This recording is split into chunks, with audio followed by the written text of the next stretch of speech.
भी साइंटिफिक होगा, लेकिन विश्वास रखिए, विश्वास रखिए कि यह जो सेशन होने जा रहा है ये वास्तव में बहुत ही जबरदस्त होने जा रही है,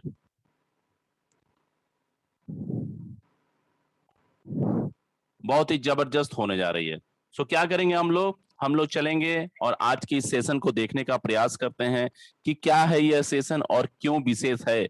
और इसकी जो जानकारियां हैं, मेरा ये मानना है कि आप सारे लोग, जितने भी लोग हैं, वह कोशिश करें कि इस मीटिंग को आप ध्यानपूर्वक सुने।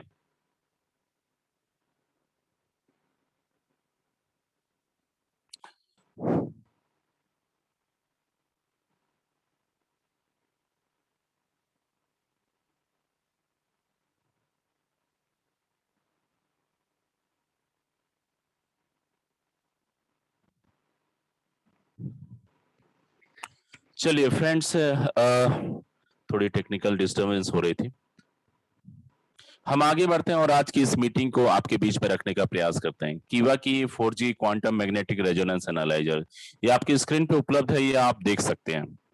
फ्रेंड्स, एक ऐसी मशीन जो बहुत ही आसानी से आप इसको कैरी कर सकते हैं, बहुत ही आसानी से इसको इंस्टॉल कर सकते हैं और बहुत ही आसानी से आप इसके माध्यम से जांच कर सकते हैं।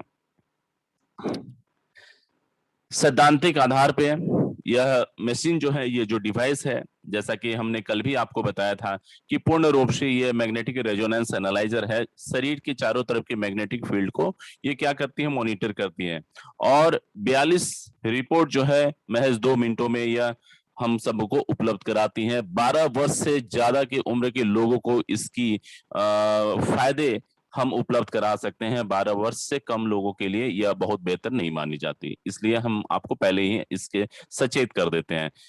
ये मैं पुनरावृत्ति इसलिए कर रहा हूं क्योंकि कहते हैं ना कि 24 घंटे में बहुत सारी चीजें होती है जो हमारे दिमाग से खो जाती है। सो थोड़ा सा हम फास्ट चलेंगे क्योंकि ये कल वाली ही चीज है, तो इसमें ज्यादा हम वक्त नहीं लगाएंगे। दोस्तों, आपको मैं बता दूं कि यह प्रोडक्ट्स जो है, जिसका नाम है 4G क्वांटम मशीन, यह हमारे शरीर की जो कोशिकाएं हैं उन कोशिकाओं की स्वास्थ्य स्थिति का जायजा लेती है। और स्वास्थ्य स्थिति का जायजा का मतलब है कि स्वास्थ्य के जो भी पहलू होते हैं, जिसे हम कहते हैं पैरामीटर्स कहते हैं, हेल्थ के पैरामीटर्स कहते हैं। ये हेल्थ के पैरामीटर्स कुछ भी हो सकते हैं। हमारे शरीर की जो सिस्टम है, उसमें सिस्टम में बहुत सारे सब सिस्टम है, बहुत सारे ऑर्गन्स के सिस्टम काम कर रहे होते हैं।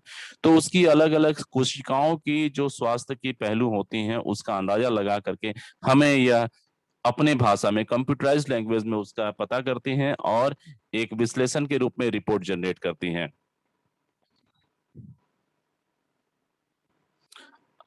करना बहुत आसान होता है इसमें काम। आपको सबसे पहले अगर आप पुरुष हैं तो बाएं हाथ में इसके प्रोब्स को पकड़ते हैं, महिला जो है वह राइट हैंड में इसके प्रोब्स को पकड़ती हैं। हाथ साफ सुथरे होने चाहिए और पिछले 24 से 48 घंटे में आपको कोई भी ऐसा बेवरेज नहीं लेना चाहिए जो कि आपके शरीर की उत्तेजना को बढ़ा देती हो। ये सारे रिपोर्ट्स आपने देखा, ये सारे रिपोर्ट्स आपको देखने को मिलेगी। और आने वाले समय में जैसे जैसे हम सेशन के एडवांस लेवल पे चलेंगे, हम आपको इंडिविजुअली जो है हर चीज का एहसास दिलाएंगे कि कौन सी चीजें किस तरीके से कार्य करती हैं और यह हमारे जिंदगी के लिए, हमारे शरीर के लिए कितनी वाइटल हो सकती है।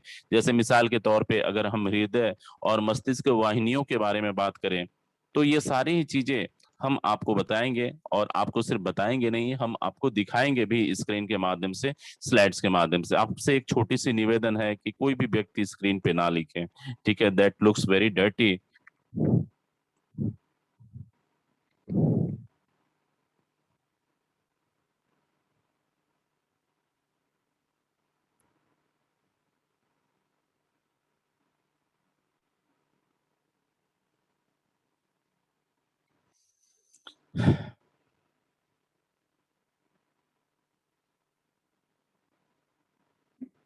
दोस्तों, मैं आपको बता दूं कि कंप्यूटर की बिजली की आपूर्ति चालू नहीं किया जाता है।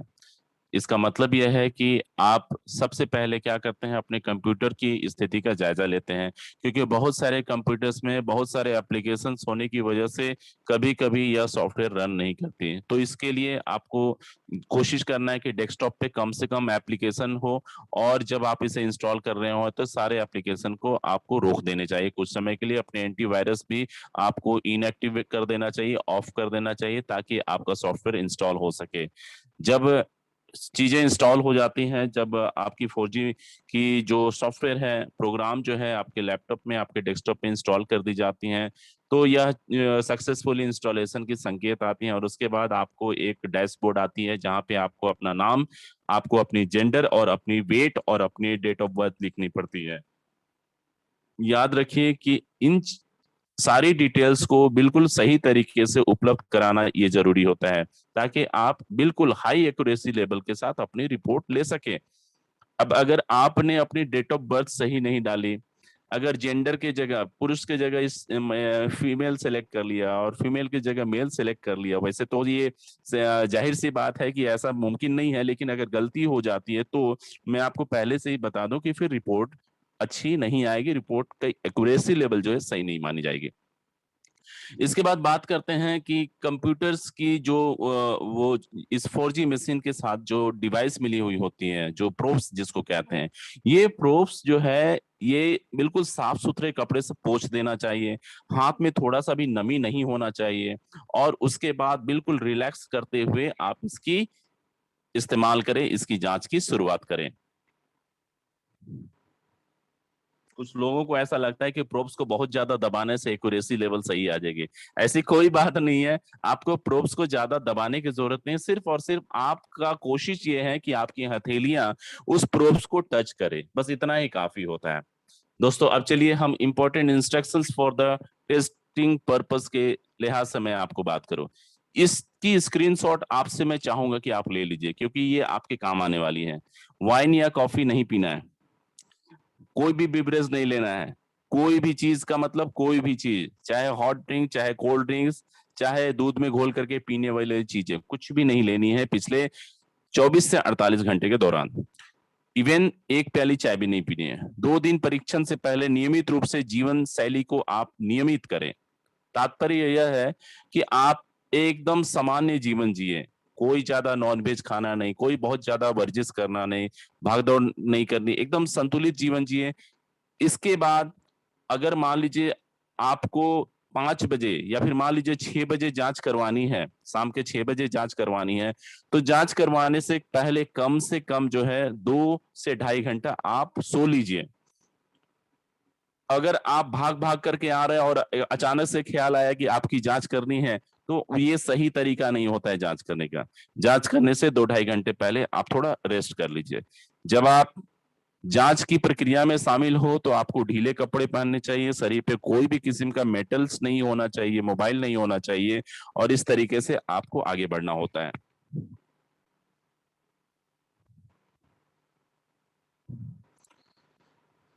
इसके बाद बात करते हैं भाव, आराम से बोलिए, लंबी लंबी सांस लीजिए, अक्सर परीक्षण ना करें, बहुत ज्यादा ज्यादा बारंबार काफी फ्रीक्वेंट वे में आपको परीक्षण नहीं करना है, जांच नहीं करनी है।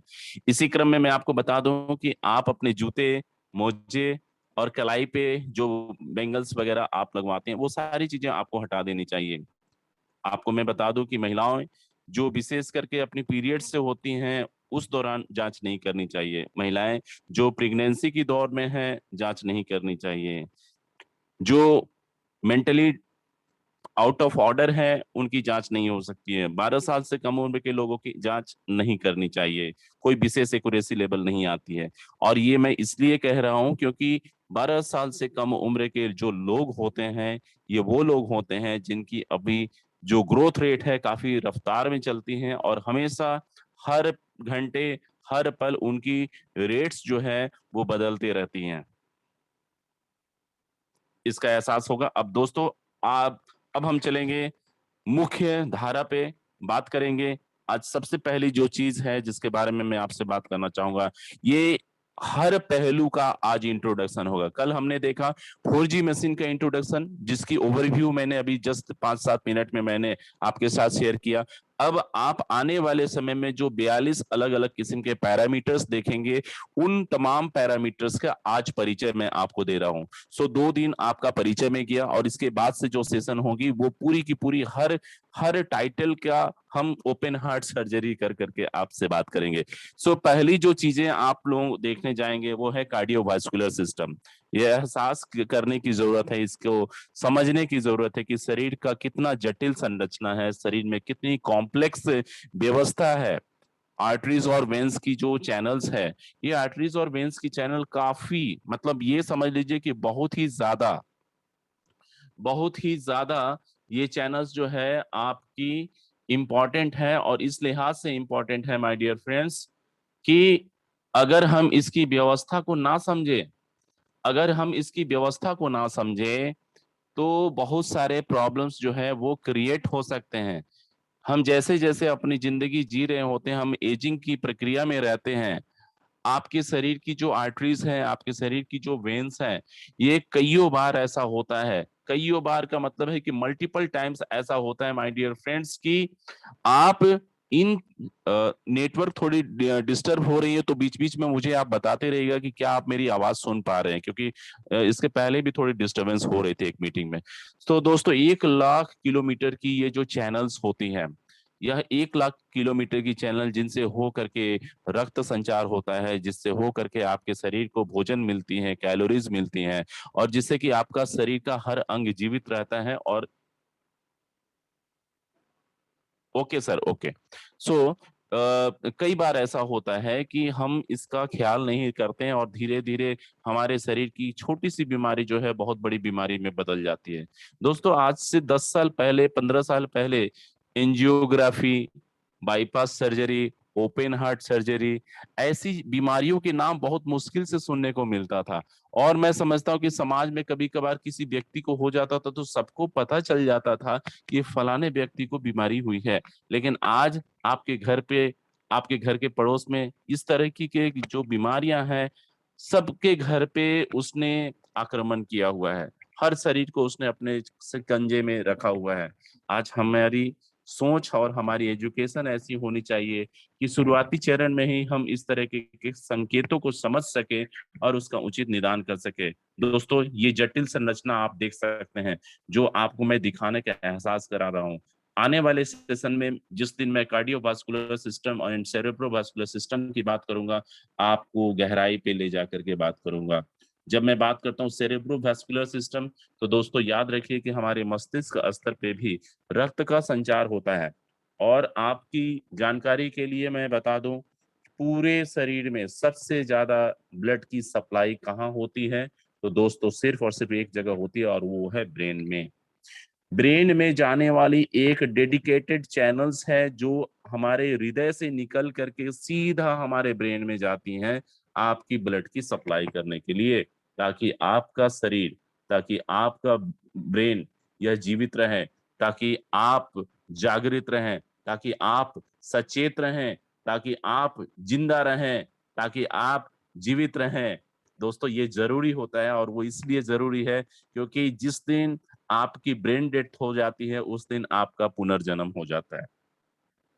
कुदरत ने इतनी फुल प्रूफ व्यवस्था कर रखी है कि सीधा सबसे पहले, मतलब आपके शरीर के दूसरे ऑर्गन्स को कितना ब्लड मिल रहा है नहीं मिल रहा है नहीं मालूम, लेकिन कुदरत ने व्यवस्था किया हुआ है कि हृदय से सीधा एक चैनल निकाल करके सीधा आपके ब्रेन में हम उसकी सप्लाई करेंगे, ताकि आपका ब्रेन जो है जिंदा रहे। ये हमारी सिस्टम है, ये हमारी सेंट्रल प्रोसेसिंग यूनिट है। तो हम चर्चा करेंगे इसकी गहराई पे जा करके।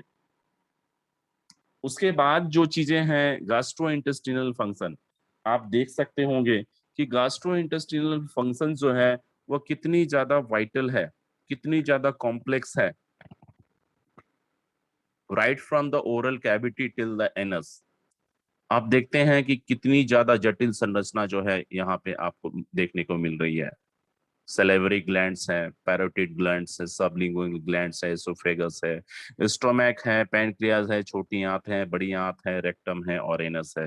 और दोस्तों इस ओरल कैविटी से लेकर के एनस तक के जो बीच का जो सफर है उसमें कई मल्टीपल प्रोसेस होते हैं जिसको हम डाइजेशन भी कहते हैं। हम उन तमाम चीजों को हम देखेंगे।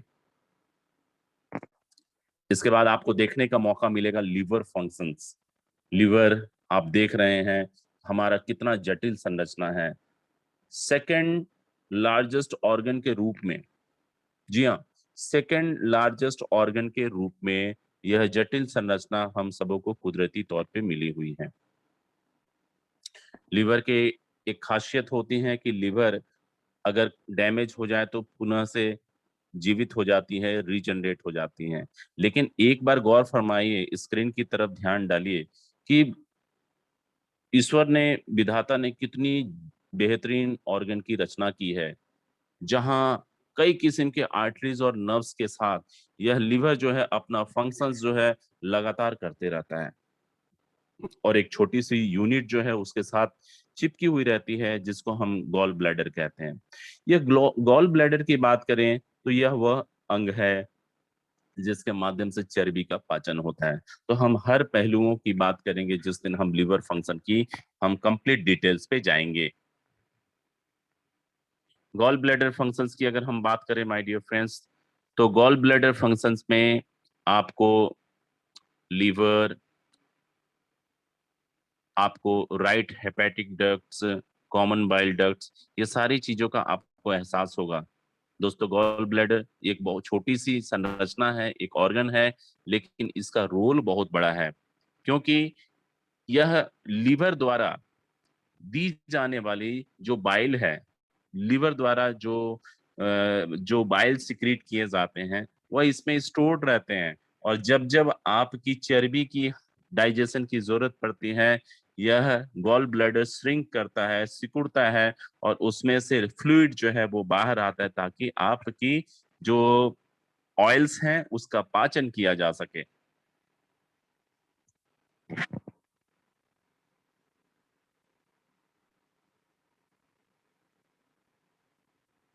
चलिए आगे बढ़ते हैं friends.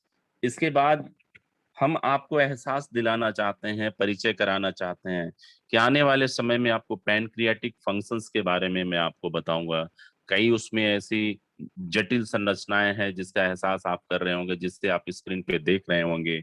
Gall bladder, common bile duct, pancreas, pancreatic duct, ऐसी जो बारीक बारीक संरचनाएं हैं, इनके रोल्स के बारे में आपको एहसास कराएंगे, इसके फंक्शंस के बारे में आपको बताएंगे, और कौन सी कॉम्प्लिकेसी आमतौर पे उत्पन्न होती हैं उसके बारे में बताएंगे, कौन से सप्लीमेंट आप ले सकते हैं उसके बारे में भी आपको एहसास होगा, जानने का मौका मिलेगा। दोस्तों, आज की दौर में मैं आप सभी से पूछता हूं कि जो डायबिटीज का जो पेशेंट की जो संख्या है भारतवर्ष में, यह बढ़ रही है कि कंट्रोल में है? एक बार मुझे बताइए, बढ़ रही है संख्या या कंट्रोल में है? मैं आपके रिप्लाई की प्रतीक्षा कर रहा हूँ बीच बीच में, क्योंकि मुझे ऐसा नहीं लगना चाहिए कि आप सारे लोग जो है मीटिंग को ओपन कर करके बस शांत से बैठ गए हैं। ऐसा नहीं होना चाहिए। बढ़ रहा है। यस दोस्तों, ये बढ़ इसलिए रहा है क्योंकि हम उसे मौका दे रहे हैं। हम उसे मौका दे रहे हैं, और हम इसे मौका इसलिए दे रहे हैं क्योंकि हम जानबूझ करके अपने आप को धोखा दे रहे हैं। जी हाँ, हम जानबूझ करके अपने आप को धोखा दे रहे हैं। कभी बात होगी उसके ऊपर, विस्तृत तरीके से बात होगी। Kidney functions, yes. Kidney functions का मतलब ये होता है दोस्तों कि हमारे शरीर के अंदर कई किस्म की मेटाबॉलिज्म जो है वो अपना स्थान रोल प्ले करती है, और ये जो मेटाबॉलिज्म होती है इसके एवज में जो बाई प्रोडक्ट्स उत्पन्न होते हैं, यह बाई प्रोडक्ट्स को शरीर से बाहर निकलना जरूरी होता है। अगर यह बाई प्रोडक्ट्स शरीर से बाहर नहीं निकले तो दोस्तों बहुत मुश्किल हो सकती है, मामला खराब हो सकता है, और कई किस्म की कॉम्प्लिकेशंस हो सकती हैं। मिसाल के तौर पे, जब प्रोटीन का डाइजेशन होता है तो यूरिक एसिड जैसी चीजें जन्म लेती हैं। यूरिक एसिड चीजें अगर आपके शरीर से ना निकले तो आपके शरीर की जो जॉइंट्स हैं उन एरियाज में आपको दर्द का आभास होता है। दोस्तों, चाहे आप कमर हो, चाहे एड़ी हो, चाहे घुटने हो, चाहे आपकी केहूनी हो, शरीर का कोई भी हिस्सा में जब भी आप दर्द को महसूस कर रहे हैं, आप समझ लीजिए कि आपके शरीर में यूरिक एसिड की मात्रा बढ़ रही है। अब एक बार चेक कर लीजिए कि क्या आपके शरीर के अलग अलग हिस्सों में यूरिक एसिड की मात्रा बढ़ रही है या घट रही है। इतना तो आप अपना अंदाजा लगा सकते हैं। सो दोस्तों, हमने कहा ना, हम स्वयं अपने आप को धोखा दे रहे हैं। अगर आपको यूरिक एसिड बढ़ती हुई दिख रही है तो आप व्यवस्था कीजिए कि आपका हाजमा सही हो, व्यवस्था कीजिए कि आपकी किडनी के फंक्शन सही हो, और कोशिश कीजिए कि यूरिक एसिड आपके कंट्रोल में आ जाए। बहुत सारे सप्लीमेंट्स हैं हमारे पास, हम उसकी भी चर्चा करेंगे। यस, एक सेकेंड जो काफी इंपॉर्टेंट ऑर्गन है, एक बहुत ही जबरदस्त ऑर्गन जिसका फंक्शंस जो है कभी रुकता नहीं है। क्या दोस्तों ऐसा लगता है कि हमारे लंग्स का फंक्शन कभी कभार जो है छुट्टी पे चला जाता है? ऐसा होता है क्या? लंग्स का फंक्शन कभी छुट्टी पे जाती है क्या? मतलब लंग्स भी तो है, वो एक काम कर कर करके जब थक जाती है तो उसको भी तो आराम करना चाहिए ना। दोस्तों, लंग्स एक ऐसी यूनिट है, एक ऐसी व्यवस्था है, एक ऐसी वाइटल ऑर्गन है जिसको छुट्टी की अनुमति नहीं, जिसको आराम करने का इजाजत नहीं है, परमिशन नहीं है। हमें आपको यस, कुछ लोगों ने लिखा नहीं। बिल्कुल सही कह रहे हैं कि हाँ, इसको परमिशन नहीं है छुट्टी लेने का, इसको परमिशन नहीं है घूमने फिरने जाने का। इसको तो बस एक ही इसका रोल है और वो है लगातार श्वास लेते रहने का। दोस्तों, आज मैं आपको बताऊं, लंग्स जो है एक किस्म की बलूनिंग यूनिट है जिसके अंदर गैसियस एक्सचेंज होते हैं। कुदरती तौर पे जिस दिन किसी भी no holiday, correct, no holiday, जिस दिन बच्चा इस धरती पे आगमन लेता है उस दिन से उसके जो लंग्स है वो सक्रिय हो जाते हैं। क्योंकि जब वो बच्चे जब जन्म लेते हैं तो वो जो आवाज आती है जो बच्चों के रोने की, उसकी पहली रुलाई के साथ ही लंग्स का फंक्शन शुरू हो जाता है। लंग्स के फंक्शन जब शुरू हो जाते हैं तो वह बच्चा जो अब तक माँ के गर्भ में था, उसे सारी खुराक, उसे ऑक्सीजन सब कुछ माँ के माध्यम से मिलती थी। ये कुदरत की बनावट है। लेकिन जब बच्चा माँ के गर्भ से बाहर आता है तो उसे एक नया वातावरण मिलता है, एक नया घर मिलता है रहने के लिए। लेकिन उस घर में जिंदा रहने के लिए बहुत सारे चैलेंजेस हैं। इसीलिए कुदरत की यह देन है कि जो भी बच्चा इस धरती पे आता है वो सबसे पहले रोता है। आप बहुत कम लोगों को, बच्चों को देखेंगे वो शुरुआती दौर में वो हंस रहे हो, नहीं, पहले वो रोता है। और रोने से क्या है कि उसके लंग्स के फंक्शन सक्रिय हो जाते हैं। और ये होना इसलिए जरूरी है क्योंकि उसकी पूरी जीवन की बात है। हम बात करेंगे लंग्स की बनावट की, बात करेंगे कितने सारे जटिल संरचनाएं हैं। आपको स्क्रीन से मैं दिखाने का प्रयास कर रहा हूँ। इन चीजों को मैंने आज के सेशन के लिए डिजाइन किया, कुछ कुछ चीजों पहले से थी, लेकिन आज मैंने सोचा कि आपके लिए बिल्कुल विजुअल्स वे में मैं आपको इस तरीके से मैं सारी एजुकेशन को आपके सामने रखूं कि कोई भी व्यक्ति जिसको विज्ञान का एबीसीडी भी पता नहीं है, वो भी इस सेशन को अगर लगातार ज्वाइन करे तो बहुत हद तक आपकी जानकारी क्लियर हो जाएगी और आप दूसरों को बहुत बेहतर सलाह भी दे सकेंगे। दोस्तों, क्या लगता है इस तरीके से जो चीजें आपको आपके समक्ष रखने का मैं प्रयास कर रहा हूँ, इससे आपकी जानकारी में उछाल आएगा कि नहीं आएगा? एक बार कमेंट बॉक्स में लिखिए ताकि मुझे ऐसा लगे कि हाँ, यह चीजें जो है बिल्कुल सही जा रही है। रविंदर सर बहुत बहुत धन्यवाद, प्रमोद सर बहुत बहुत धन्यवाद। दोस्तों, आप देखो, जो हमारी एयर ट्रैक्स होती हैं जिसको हम ब्रोंचस कहते हैं, है ना, जिसको हम श्वास नलिका कहते हैं, ये वही नलिका है जिसमें वेंटिलेटर का ट्यूब जो है इंसर्ट किया जाता है।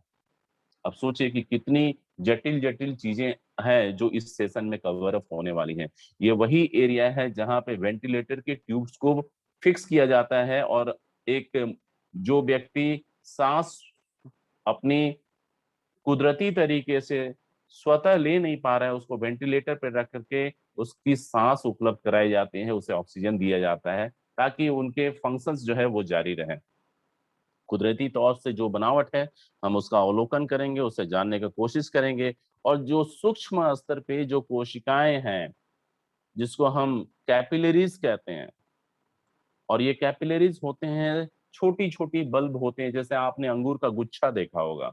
अंगूर के गुच्छे के कल्पना कीजिए और हर एक अंगूर को आप एक एल्वियोलाई मानिए, और उस एल्वियोलाई में बहुतों ऐसे धागा पिरोए हुए हैं, गुथे हुए हैं, उसकी आकृति गोल गोल शेप में है और उन धागाओं के माध्यम से ऑक्सीजन और CO2 के एक्सचेंज हो रहे हैं।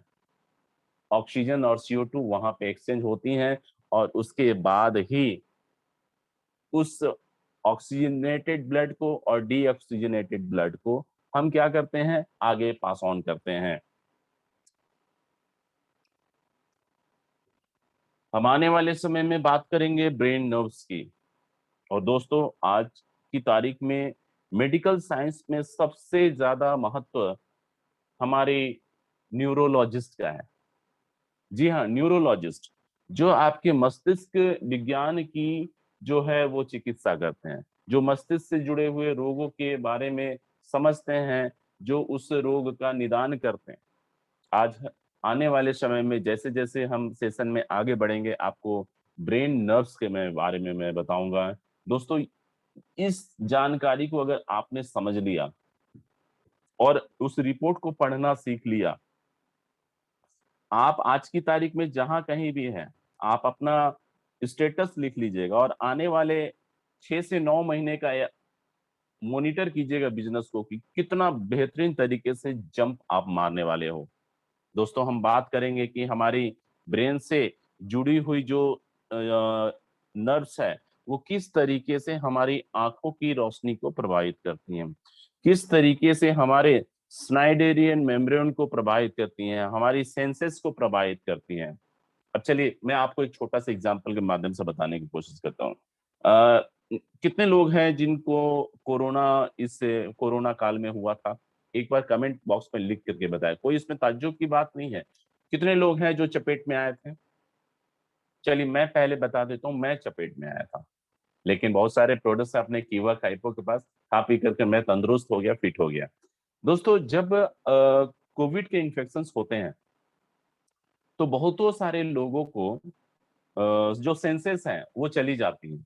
मतलब आपको कोई भी स्वादिष्ट व्यंजन हो, उसकी सुगंध आपको नहीं आती है। जुबान की जो स्वाद है वो चली जाती है। आपको जो इतना जायकेदार जो भोजन है, वो भोजन को आप करते हो लेकिन आपको कोई स्वाद नहीं मिलता है। होता यह है कि यह वायरस जो है आपके मस्तिष्क स्तर पे आपको प्रभावित करता है। ब्रेन लेवल पे जाकर के ये आपके सिस्टम को चॉकअप करने का कोशिश करता है।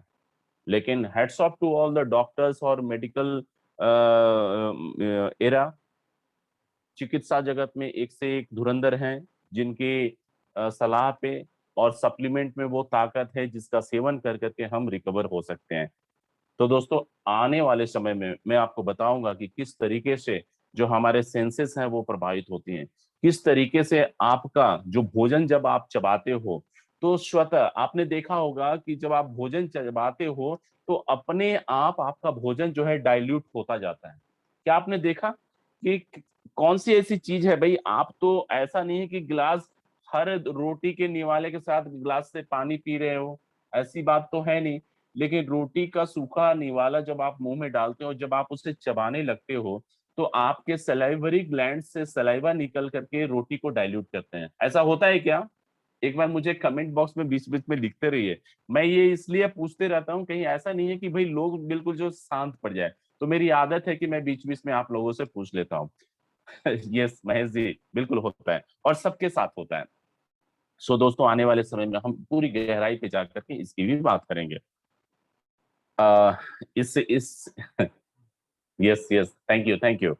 अब इस स्क्रीन को देख करके भयभीत होने की जरूरत नहीं है। ये हर किसी के पास है, ऐसी बात नहीं है कि सिर्फ मेरे पास है, ये हर किसी के पास है और जिसके पास नहीं है वो शायद इस दुनिया में नहीं है। हमारी शरीर का जो कह सकते हैं कि जो सिस्टम है, ये पूरा संपूर्ण शरीर जो है, जिसका वजन जिन चीजों पे टिका हुआ है उसे हम हड्डी कहते हैं, उसे हम अस्थि कहते हैं। हम आने वाले समय में हम देखेंगे, बोन्स से जुड़ी हुई बीमारियों को देखेंगे कि किस तरीके से आपके शरीर के जो आपकी बोन्स है, जो आपकी अस्थियां हैं, जिसको कंकाल व्यवस्था कहते हैं, उस कंकाल व्यवस्था की कमजोरी जो है दिन प्रतिदिन बहुत ही ज्यादा विकार सी हो रही है। हम किस माध्यम से अपने बोन्स को बेहतर रख सकते हैं, हेल्दी रख सकते हैं, हम उसकी चर्चा करेंगे। कौन से अपने प्रोडक्ट्स हैं कीवा काइपो के पास, जिस माध्यम से आप उचित देख रेख कर सकेंगे, हम आने वाले समय में इन चीजों की चर्चा करेंगे। दोस्तों क्या लगता है, बोन्स यानी कि अस्थियों से जुड़ी हुई बीमारियां समाज में देखने को मिलती है क्या? मेरा मानना है कि कईयों ऐसे एग्जाम्पल्स होंगे, कईयों, एक नहीं कईयों। सड़क हादसे में अगर कोई दुर्घटनाग्रस्त हो जाते हैं, फ्रैक्चर्स हो जाते हैं। अगर आप अपने बाथरूम में गिर जाते हैं, फ्रैक्चर्स हो जाते हैं। सोचिए हमारे शरीर जो आपका 60 किलो का है, 40 किलो का है, 80 किलो का है या 100 किलो का है, इसका पूरा वजन जो है आपकी इन्हीं हड्डियों पे है। दोस्तों आज एक चौंकाने वाली बात आपसे कर दूं, अचानक से याद आ गया तो मैं कह देता हूँ। पुराने जमाने की लोगों की हड्डियों में जो ताकत और आज के जमाने की जो हड्डियों में जो ताकत है, जमीन और आसमान का फर्क है। पुराने जमाने के लोगों की जो हड्डियां होती थी, अगर उसका ट्रांसवर्स सेक्शन काट करके एक घनाभ बना लिया जाए, एक क्यूब बना लिया जाए और उसमें 1.5 टन का लोड डाला जाए तो हड्डियां टूटती नहीं थी। 1.5 टन का लोड का मतलब आप समझ गए होंगे। तो दोस्तों just imagine, 1500 kilogram, just imagine, हड्डियां टूटती नहीं थी 1500 किलोग्राम का वजन उसके ऊपर देने के बावजूद भी। और आज हालत ऐसी है, और आज हालत ऐसी है कि ज्यादा नहीं, नौजवानों की बात कर रहा हूँ, चलते चलते अगर साइकिल से भी गिर जाते हैं तो दो चार हड्डियां चटक जाती हैं, होता है ऐसा। और उस उम्र में हड्डियों हड्डियां जुड़ती नहीं है, बल्कि उसे तार से, टाइटेनियम और स्टेनलेस स्टील के रड डाले जाते हैं, स्क्रूज डाले जाते हैं, तार से उसको बांधा जाता है। तो कितनी बेकार सी हालात पैदा हो गई है इस जिंदगी में।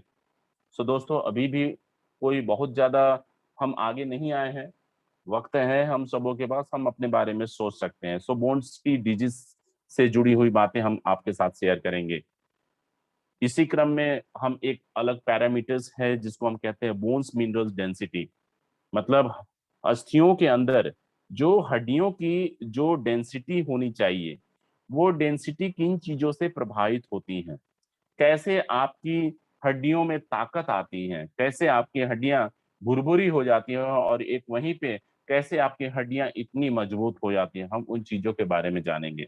आज उम्र के साथ साथ और गलत खान पान और उचित देखभाल ना होने की वजह से बहुत कम उम्र में नौजवानों की भी जो हड्डियां हैं उसके अंदर छोटे छोटे सुराख हो जाते हैं, भुरभुरी हो जाती हैं, हम चर्चा करेंगे। सो दोस्तों ये सारी ही चीजें आने वाले समय में यानी कि कल से, जी हाँ याद रखिएगा कल से, अब आपको एक एक डिटेलिंग जो है, जो अभी आज मैंने आपको बताया पिक्चोरियल वे में इसका एहसास कराया, कल से हम इन चीजों की पूरी डिटेल में जाएंगे। सबसे पहले किन चीजों पे जाएंगे, जो मैंने आपको दिखाया था कार्डियोवास्कुलर एंड सेरेब्रोवास्कुलर सिस्टम में, कल के कल की तारीख में पूर्ण रूप से पूरी डिटेलिंग के साथ आपके साथ मैं बातचीत करूंगा। और कल का वो दिन होगा, समझ लीजिए कि वास्तविक सेशन अब जो शुरू होने वाला है वो कल से शुरू होने वाला है, क्योंकि कल से जो बातें होंगी वो पैरामीटर्स के ऊपर बातें होंगी। सो पेपर पेन लेकर के बैठनी है। ये उम्मीद मत कीजिएगा कि आपको कोई फेसबुक और यूट्यूब पे लाइव सेशन मिलेंगे, क्योंकि हर सेशन की अलग तैयारी होती है। कोई रिकॉर्डेड मटेरियल्स नहीं मिलेंगे, आपको इस सेशन में लाइव मोड में आनी है। आप आइए, अपने भाई को लाइए, अपने माताओं बहनों सभी को लाइए, अपने प्रोस्पेक्ट को लाइए, क्योंकि देखिए ये एक ऐसी विज्ञान है जिसको सुन करके आपको कोई नुकसान नहीं होना है, फायदा ही होना है। इसलिए इस मंच पे कोई लिमिटेशंस नहीं है, और जिस दिन संख्या 100 पार हो जाती है, मैं कोशिश करूंगा कि इस सेशन को मैं लाइव कर दूं, ताकि वो लोग जो इस सेशन को ज्वाइन ना कर सके कम से कम लाइव जा करके देख ले। तो दोस्तों आज के सेशन में बस इतना ही। आपने जो समय दिया उसके लिए बहुत बहुत धन्यवाद। और मुझे उम्मीद है कि कल जिन लोगों ने ज्वाइन किया था, आज वो सारे लोग रिपीट मोड में थे। तो दोस्तों इसी तरीके से आप ज्वाइन कीजिए सेशन को, और इस सेशन की तमाम जो बेनिफिट्स है उसका आप लोग फायदा लीजिए। Thank you so much. और अब हम चलते हैं हमारे आज के होस्ट, हमारे माननीय लीडर, उनके बारे में मैं क्या कहूँ, कभी कभी ऐसा लगता है कि इस दुनिया में लिखने वाले ने कुछ कम लिखा। अगर उनके बारे में अगर कुछ लिखना चाहो तो मैं यही कहूंगा कि जैसे सूरज को दिया दिखाने के बराबर जैसी कोई बात होती है। जब भी मैं उनका जिक्र करता हूँ और जब भी मैं उन्हें आमंत्रित करता हूँ, तो चलिए इस नाचीज का स्वागत स्वीकार कीजिए। रफीक सर, इस मंच पे आपका स्वागत है और अब मैं चाहूंगा कि यह मंच आप संभालें और मीटिंग का समापन जो है आपके मुखारबिन से हो। Over to you Rafiq sir. Thank you sir, thank you. बहुत ही शानदार, मतलब शॉर्ट बट शूट जिसे कहा जाता है, उस तरीके से आपने एकदम मतलब कम समय में बहुत बड़ी जानकारी यहाँ पे हमारे लोगों को एकदम हिंदी भाषा में दे दी है, मतलब जैसे लोग समझ सके। बहुत सारा ट्रेनर लोग आता है और थोड़ा इंग्लिश में फटफट फट बात करता है और निकल जाता है, कुछ समझ नहीं पड़ता, पल्ले नहीं पड़ता। पर आपका जो सही मायने में अगर देखेंगे तो एकदम सिंपल लैंग्वेज में, एकदम मधुर भाषा में, हिंदी भाषा में आप सही तरीके से बहुत ही अच्छी तरह से यहाँ पे समझाए। आज कल का सेशन थोड़ा मैं मिस कर गया क्योंकि मैं थोड़ा मतलब ऑलरेडी सफर में था, पर मुझे मतलब आपने आज क्लियर कर दिया पहले से का टॉपिक। थैंक यू सर, बहुत ही शानदार, बहुत ही जबरदस्त। आपने जो ब्रेन के ऊपर बात की, उसी तरह पे यहाँ पे जो बाकी सब फंक्शन के ऊपर आपने बताया, यहाँ पे विस्तृत पार्ट के ऊपर विस्तृत जानकारी हमें यहाँ पे दी। थैंक यू सर, बहुत जबरदस्त, बहुत मजा आ रहा है सर। इस तरीके का पूरा सेशन हम पूरा करेंगे। जो हमारा फोर्जी एनालाइजर क्वांटम मशीन है, जो मशीन का मतलब बेनिफिट्स किस तरीके से लिया जाए, किस तरह से चेकअप किया जाए, तो जरूर हम पूरा सीरीज जो हमारा कंप्लीट करेंगे। Thank you sir. और आप सभी यहाँ पर उपस्थित हुए जितने भी लीडर्स थे, सभी यहाँ पर जो डिस्ट्रीब्यूटर से लेकर डायरेक्टर चेयरमैन क्लब तक, सभी का मैं यहाँ पे दिल की गहराइयों से आपका शुक्रिया अदा करता हूँ। और आज का सेशन यहीं पे खत्म, कल जरूर मिलेंगे। और कल मैं आप सभी लीडर से चैलेंज करता हूँ, इतना शानदार सेशन यहाँ पे चल रहा है, तो हमें यही कोशिश करना है जैसे सत्य प्रकाश शर्मा जी ने यहाँ पे हमें जबान दी है, अगर हम 100 लोग यहाँ पे करते हैं तो ये सेशन लाइव होगा। तो दोस्तों, ये आपके हाथ में है, हमारा ये जो सेशन है लाइव करना है या नहीं करना है। मुझे गारंटी है, मुझे यकीन है कि जितने भी हमारे डायरेक्टर लोग हैं, सबने अगर ताकत लगा तो यहाँ सर सत्य प्रकाश जी 100 नहीं, 100 नहीं, यहाँ पे 100 से ज्यादा लोग होंगे और हम करके दिखाएंगे सर कल। और कल मिलेंगे सर। ओके, जय जय की हुआ, हर हर की हुआ, जीवन भर की हुआ, दिल से की हुआ। Thank you very much. Thank you Rafiq sir, thank you so much. Thank you आप सारे लोगों को जिन लोगों ने इस मंच को ज्वाइन किया। आप बेहतर तरीके से अपने बिजनेस की क्लोजिंग में लगिए। मेरी शुभकामनाएं हैं, बेस्ट विशेस है। और कल इसी टाइम में आप सारे लोग जुड़िए, क्योंकि वास्तविक शुरुआत, कहते हैं ना, जिस फिल्म का ट्रेलर 2 दिन चले वो फिल्म अपने आप में कैसा होगा, तो इसका एहसास जरूर रखिएगा। और कल इसी वक्त उपलब्ध रहिएगा। लिंक आपको उपलब्ध करा दी जाएगी आज रात्रि तक। और आप अपने समय को बेहतरीन तरीके से इस्तेमाल कीजिए, बिजनेस के नए नए ऊंचाइयों को छुइए। धन्यवाद आप सभी का पुनः से। जय हिंद, जय केवल।